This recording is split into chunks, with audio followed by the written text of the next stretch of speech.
Hello my sweet friends, welcome back. We are here with another monthly wrap up. June was an interesting reading month. I read a lot of mid books, like a lot of books that were like fine. I read a couple that were pretty good, but I didn't have any 5-star reads except for my reread. So that was really sad. I read 19 books this month and the only 5-star book I had was a reread. But in saying that, I did have a few that were 4.5-star reads, so it definitely wasn't all bad. But I don't feel like I found any new books that I'm like obsessed with. But anyway, I'm about to talk all about my thoughts on all of these books, so let's just jump straight into it. I started off the month with The Grace Here by Kim Leggett, and this is such an interesting and unique story. I was kind of like, what the heck was that? But in a good way. I think this is classified as dystopian and is also YA, but in saying that, it was kind of gory, a bit like icky for a YA. Like there were some moments where I was like, ew. But anyway, I haven't even told you what the book is about. It's basically set in this world where the men have decided that the girls need to be sent away when they turn 16 for a grace year. And basically they get sent out to kind of the wilderness where they have to survive. There's some dangerous things out there and they have to survive for a year before they bring them back. And the hope is that they get rid of their magic when they're out in the wilderness and they come back and then they can get married and like start their adult lives. Of course it was the men who sent away the girls at 16. But honestly, the men are kind of scared of the women, which is kind of fun. Either way, we're following one girl who gets sent away for her grace year. We're like obviously in her head and we just see this grace year unfold where she's in this wilderness. It's kind of giving Lord of the Flies at the start because there's this like hierarchy system being built out of kind of nothing. But I feel like it moves from Lord of the Flies into something a little bit different. I feel like the middle was not my favorite. It kind of lost me a bit in the middle, but then the ending was honestly very interesting and I liked how they tied it up. I feel like as a whole, I really enjoyed the concept. I thought it was so unique and so interesting. Like I couldn't stop reading. It was one of those things where I was like, I don't know what is going on, but I need to know more and I need to know like what's going to happen next. So it definitely was a book that I didn't want to put down. But also in saying that, the things that I didn't love about this book, I would say that the pacing is a little bit inconsistent. It felt like sometimes we would get like a minute by minute breakdown of what these girls were doing each day. Like the meals they ate, the conversations they had, all of these things. And then suddenly it was like 3 months later. And I was kind of like, huh? Like, surely there were things that happened in that 3 months that were necessary for me to know. You know what I mean? Like, surely that wasn't just like a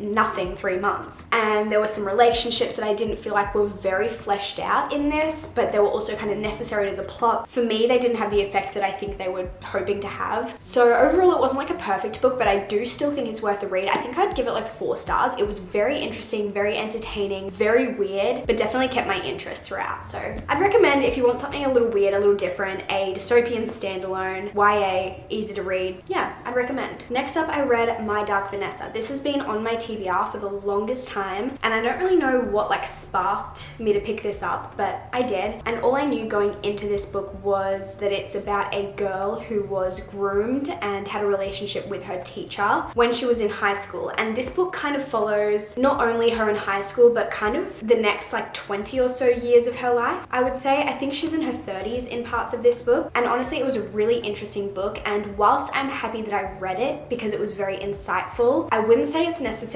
a very pleasant reading experience. Like it's not one of those books that you go into and you're like, wow, that was so good, at least in my opinion. I felt very icky and very uncomfortable and very mad and frustrated with a lot of this book, but I think that was the intention. Like you get so frustrated that our main character has to deal with this, but also even like the thoughts that she has, because in her mind, she is in love with this teacher. She thinks everything is okay. She thinks that he hasn't done anything wrong. And obviously from the outside point of view, you know that that is so incorrect and she has been literally groomed and brainwashed almost to think this way, and it is so hard to read her thoughts and she's just like not oblivious to it, but just almost just has been brainwashed to think this way. You can really see in this book how much it affects so much of her life, not just in her teenage years but in her 20s, in her 30s, and it's really, really sad to see. But also I can see how this is a really helpful and insightful book to read, especially for me. I've never experienced anything like this. I don't know anyone who's experienced anything like this. And I would say it helps me to understand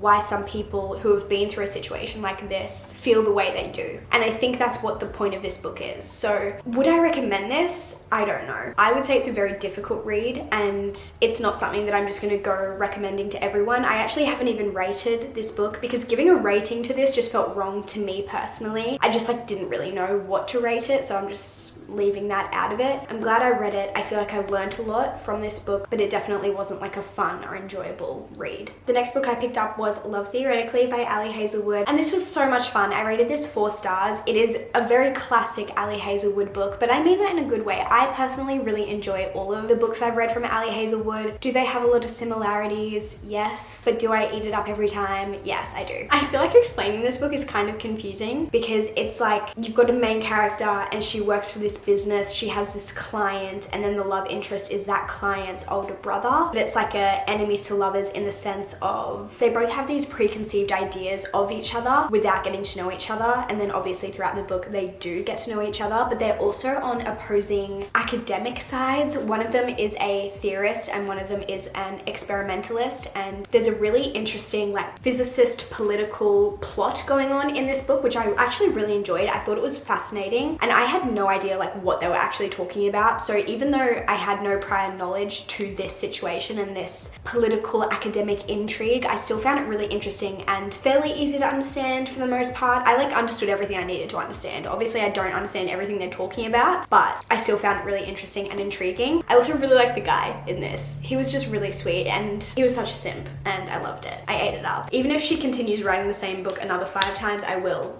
continue to buy them, read them, eat them up, I'm sure. The next book that I picked up is Practice Makes Perfect by Sarah Adams. This is the sequel to When in Rome. Technically they're interconnected standalones, so you don't have to read When in Rome first. If you want my opinion, I would really highly suggest reading When in Rome first. Obviously read whatever you want, but this is technically the second book in the series. I loved When in Rome, so I was really excited to go into this, and I'm not gonna lie, I was a little bit let down. I think it was just because I had really high expectations. When in Rome was a 5-star book for me, and I just like ate it up, loved every minute of it. And so when I went into this, there were just a lot of things that I didn't love about it. I think I'm gonna rate it like 3 or 3.5 stars, so definitely not bad, like still a great book, but just like nothing compared to When in Rome for me, which I'm really sad about because based on the premise of this book, I thought I would love this more. Like on paper, this book is perfect to me, but the actual execution of it just wasn't my favorite. As for the plot of this book, we are following Annie, who is a florist in the small town, and the love interest is Will, who is a bodyguard to one of the characters that we meet in the first book. And there's a little bit of fake dating, a bit of like, I would say like a friends to lovers situation. It is a really cute story, but I think there were just a few things that I didn't personally love. I feel like a lot of the time rom-com books are really cheesy, but it's like in a good way. And this one just felt like it wasn't in a good way. It was just too cringy for me. There were a lot of lines that I was just like, why are we saying that? Why are we doing that? Like, it just wasn't my favorite. It didn't hit the way that I wanted it to hit, but that's okay. I know a lot of people love this book and I wish I had loved it, but it wasn't a favorite of mine. Still definitely enjoyed it. Definitely wasn't bad. Still would recommend, but yeah, not as good as When in Rome, in my personal opinion. I honestly didn't read many fantasy books in June, which is very unlike me. I usually read a similar amount of romance and fantasy, but one of the fantasy books that I did pick up was One for My Enemy by Olivia Blake, and I really loved this. I gave it a 4.25.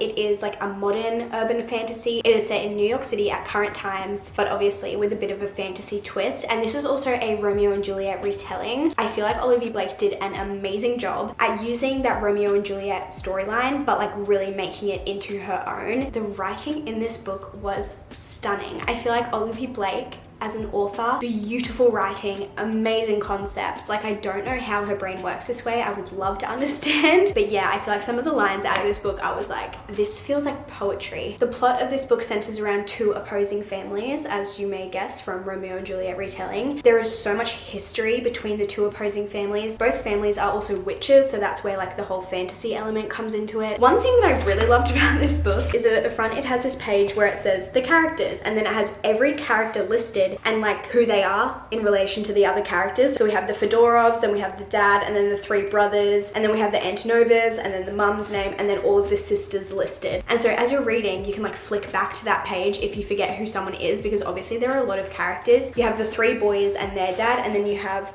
7 sisters and their mum. And I feel like especially with the sisters, it's so helpful to be able to go back and be like, which sister is that again? Like, I don't remember. So honestly, I really appreciated that. I wish more fantasy books did that. But in terms of like the family politics. There's like a history behind the disputes that these family has. Like it is like decades of history between them, like why they don't like each other. But now one of the Antonova sisters has to link up with one of the Fedorov brothers, and there's a plot line between them where they are spending some time together. But there's just like so much more than that. Like, it is so fascinating, and there's like so many layers to it, but it's not hard to understand. So I definitely recommend this. I would say the romance is not my favorite. Like it's a bit insta-lovey for me. It just wasn't super convincing to me, some of it, but the family politics and like the tension between the families, the resentment and all of the history, like that was fascinating to me. So definitely recommend this. Next up, I read a short story by Devney Perry. It's kind of part of the Eden series. You don't have to read it, but it's like a little short story about the mum and the dad of the Eden's family, like them getting together, and it was really cute. It's like under 100 pages, a really quick read, just like a cute little fun time. And I think if you love the Eden series, I would definitely recommend reading it. It's free on Kindle Unlimited, and it's just a bit of fun. Next up, I picked up one of my favorite books of the month, which was Heartbreak House Share by Emily Merrill. I rated this 4.5 stars. I really enjoyed this. It was just such a fun book, but it definitely had depth to it, and I think if you're a girl in your 20s, this is such a good read. It did remind me a lot of Everything I Know About Love by Dolly Alderton, but like obviously a novel. Everything I Know About Love is a memoir about Dolly Alderton and about her growing up and being 20 and like just her life in her 20s, where she thought she would be and where she actually was, and kind of coming to terms with getting older as a woman and just all of the thoughts you go through. And this is kind of like that as well. It's about a girl who was in a relationship with her college boyfriend for multiple years, and then he dumps her and she is like, oh my gosh, like what am I gonna do with my life? Like I've kind of built my life around this guy. They live together and now she kind of has to start from scratch. So she moves into a share house with 3 other girls and she kind of starts to rebuild her life. There's a really good romance in it, but it's like so much more than just a romance. I love the romance actually so much. There's a lot of discussions around friendships and career, and also just like thinking that you're behind, but you're not actually behind. Everyone's obviously on their own timeline. I don't know, I just thought it was really wholesome, really sweet, but still really reflective as well. Like I'm shocked that this book doesn't have more hype. When I went to rate it on Goodreads, it had like 45 written reviews and I was shocked. I think it has like a couple hundred like star ratings, but there is just like not many reviews on this book. So everyone needs to go and read this if you want like a fun, wholesome book about being in your 20s, making friends, falling in love, getting broken up with. I feel like it made me laugh, it made me smile, it made me sad, it made me reflect on so many things. Like it was just really good, really good. I highly recommend this. Then I finished Chain of Iron, which is the second book in the Last Hours trilogy. This was honestly so good. This was another 4.5 star read for me. It wasn't quite a 5-star read, but in saying that, I think if I were to do a reread, I wouldn't be surprised if I bump it up to a 5 stars because I love this series so much. I love the whole Shadowhunters world, but I think the Infernal Devices and the Last Hours are definitely my favorite. I'm actually currently reading Chain of Thorns right now, and I'm so sad that it's gonna be over in like a few hundred pages. I still have probably like 500 pages, so still have a while to go, but I just really love these characters. I really love this storyline. I like that we're following multiple characters and they all have their own storyline going on. It's kind of hard to discuss the plot of this book because obviously it's the second book in a series, but The Last Hours is stunning. I'm obsessed with it. I love the way they talk, the way they dress, the way they behave, the storylines. It's all just so good. Next up, I picked up The X-Talk by Rachel Lynn Solomon, and this was like the epitome of just fine. It was 3 stars for me. It wasn't bad, it just wasn't great. It didn't really hold my attention very well. I just didn't really care about the characters or the storyline or what was going on. It was kind of funny at times. There's this one like thing that they say in this book that was funny. I think it is WWAMWMD, and the girls would say that to each other when they were trying to be like, you need some more confidence, because it stands for what would a mediocre white man do? Because we all know that mediocre white men seem to have the most confidence out of anyone. Who knows why? But if you're ever in a situation where you need to just like fake it till you make it for a sec, just think, what would a mediocre white man do in this situation? And that just made me laugh a lot. So that was probably the highlight of this book for me. But overall, 5 stars.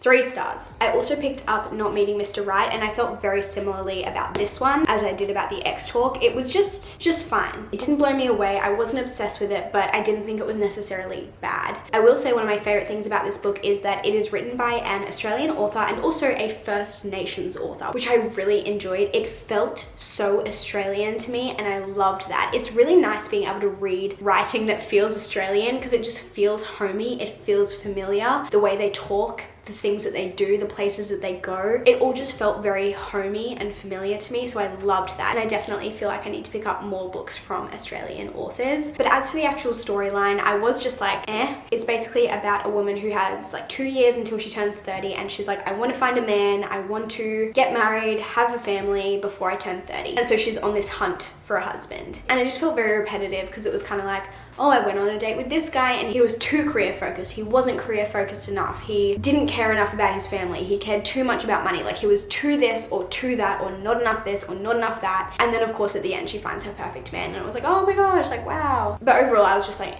You know, I also finished another non-fiction book this month. This is She's on the Money by Victoria Devine. I honestly really enjoyed this. I have never read any sort of like finance or money related books, and I think this is the perfect place to start if you are an Australian woman. It is very like Australian based, so like if you're from the US or something, I don't think this will be that helpful because a lot of it is related to the way that we are paid and the way that we pay tax and all of those sorts of things in Australia. And honestly, you don't have to be a woman to read this. Liam actually read this along with me, so I shouldn't say you have to be a woman. Obviously, if you're a guy, you can definitely read this book. Liam actually read this along with me, and he didn't like it as much as I did, but he's also read a lot more finance related things and has a lot more knowledge about finance, money, investments, all of that sort of thing compared to me. And Liam basically said for someone who does have that base knowledge, this wasn't very helpful because it is very much like an introductory sort of level. But for someone like me who just never read anything, this was really helpful, and I would definitely recommend it to other people who just want somewhere to start. I know she also has a second book, which maybe I'll read, I don't know. Overall, it was good, it was interesting, written in a way that I could understand what she was talking about, which I really appreciated. And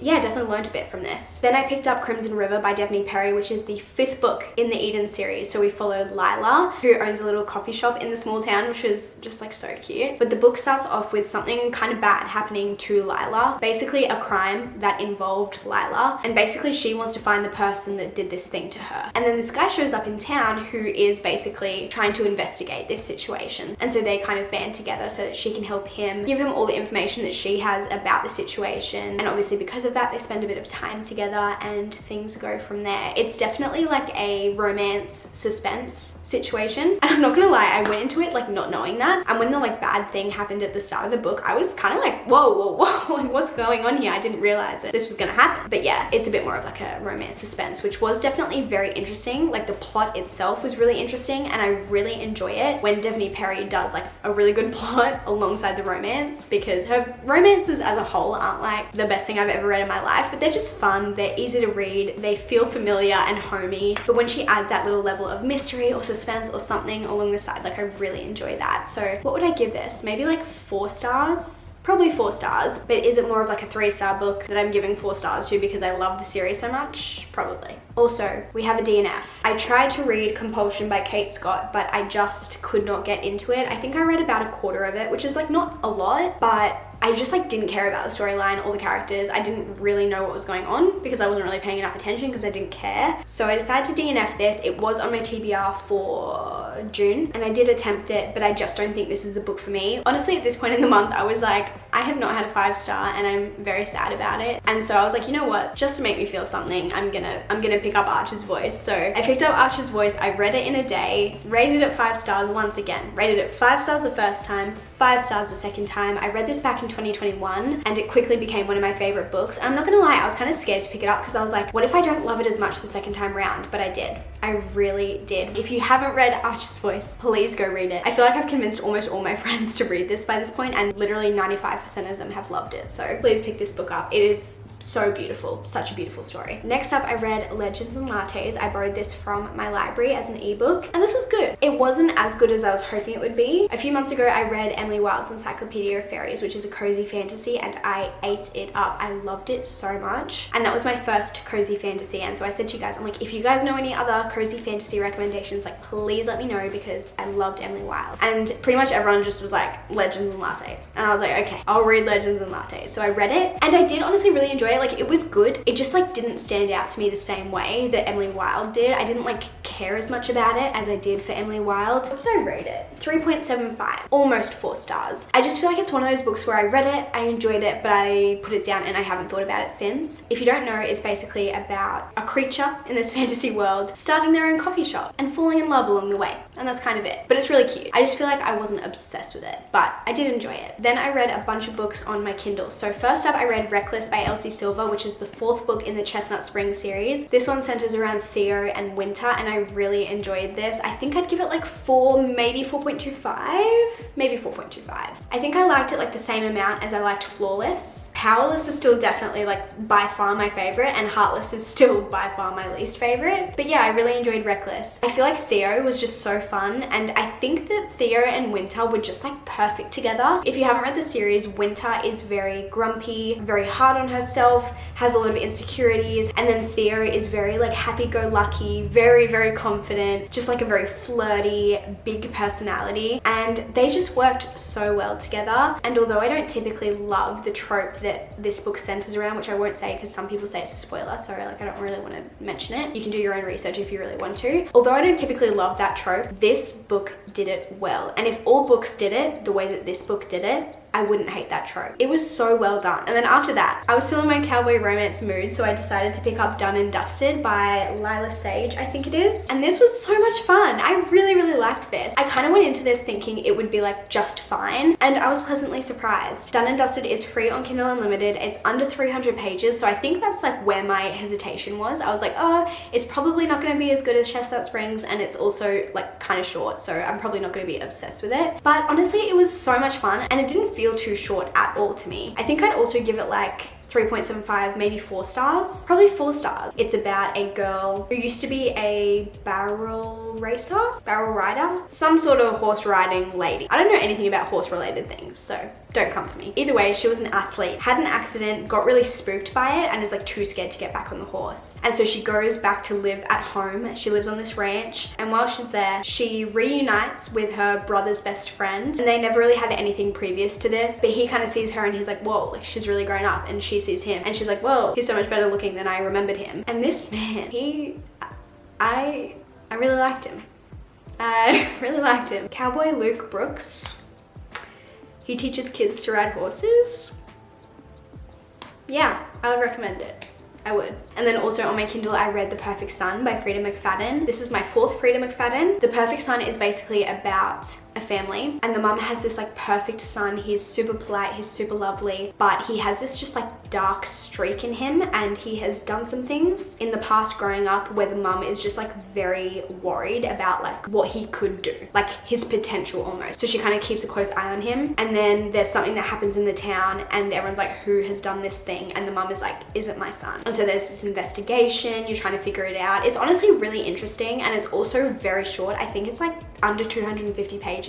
So I read it in like one night, like one sitting, and I definitely was very interested, but at the same time, I don't think I'll ever think about it again. Like The Housemaid and The Housemaid's Secret, like I really was so invested. This one I was like invested for the like couple hours that I spent reading it, but I don't really care anymore. And then the last 2 books that I have to talk about are these ones. We have Tiny Pretty Things and Shiny Broken Things. I'm pretty sure this is technically a YA mystery duology, but I would argue it's much more of like a drama than a mystery. To me, these books are literally like if Dance Academy and Pretty Little Liars had a baby, these would be the outcome. I know that the first book has been made into a TV show, but I watched the trailer for the TV show and it is so different from the plot of the book. Like obviously I haven't watched the whole TV show, but I would say even if you have watched the TV show, I would still recommend reading the books because it felt so different. Even like they have different names, some of them. Anyway, I loved these books. I ate them up. They were so good. If you love like Pretty Little Liars, Gossip Girl kind of drama where there's like secrets and everyone has these things that they're trying to hide from each other and they're trying to like get revenge on each other, like very much like a drama, you are gonna love these. It's basically centered around this New York City ballet school, and obviously a lot of these ballerinas like want to be the best best and they will do anything it takes to come out on top. And you follow 3 ballerinas, their POVs. One of them is like the popular girl, the one who is just like the perfect ballerina, and she is like the mean girl as well. You're also following a new girl who comes to the school and is a really amazing ballerina, and now the popular girl is feeling a bit threatened by her. And finally you follow another girl who is kind of just like, she kind of flies under the radar, no one really notices her, but she's trying really hard to be noticed and just like be the best. Like she is such a perfectionist. They all kind of are, but she is just like obsessed with being the best, doing the best, getting noticed, all of that sort of thing. And it's just so fascinating. Like I ate these books up. I wish there was more. I will say the first book ends in a way where you just like need the second book straight away. Like you don't really get any of your questions. Well, you get a couple questions answered in the first one, but you don't really get like the full conclusion. So you kind of just have to go straight into the second one.